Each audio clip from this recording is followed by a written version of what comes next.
மட்டக்களப்பு மாவட்டத்தின் சில பகுதிகளில் போக்குவரத்துக்காக படகுத்துறை பயன்படுத்தப்படுகின்றது.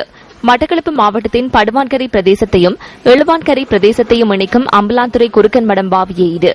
இந்த பாவியை கடந்து நாளாந்தம் 1000க்கும் மேற்பட்டோர் போக்குவரத்து நடவடிக்கையில் ஈடுபடுகின்றனர்.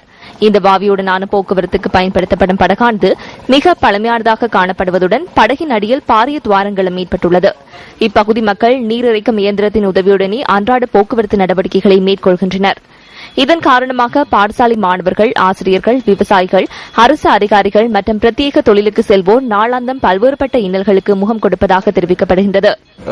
எழுவாங்கரையிலிருந்து படுவாங்கரைக்கு ஒவ்வொரு நாளும் நாங்கள் பயணங்களை மேற்கொண்டு வருகிறோம். நாங்கள் மிகவும் சிரமத்தின் மத்தியில் இங்கே பிரயாணங்களை மேற்கொள்றோம். கிட்டத்தட்ட எங்களுக்கு போய் வாரத்துக்கு ஒரு நாளைக்கு 2 hours தேவைப்படுது. ஆகவே இதை தொடர்ந்து இப்படியே வைத்துக் கொண்டிருக்காமல் உரிய அதிகாரிகள் உரிய நடவடிக்கை எடுக்க வேண்டும் என்று நாங்கள் தாழ்மையாக கேட்டுக்கொள்கிறோம்.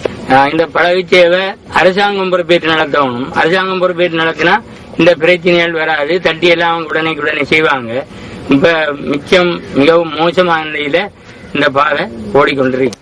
வீதி அபிவிருத்தி அதிகார சபையினால் பராமரிக்கப்படும் அம்பிலாந்துறை குறுக்கன்மடம் பாவியுடனான படகு போக்குவரத்தில் காணப்படும் சிக்கல்களை சீக்கிரத்தில் நிவர்த்தி செய்து தருமாறு இப்பகுதி மக்கள் வேண்டுகோள் விடுக்கின்றனர்.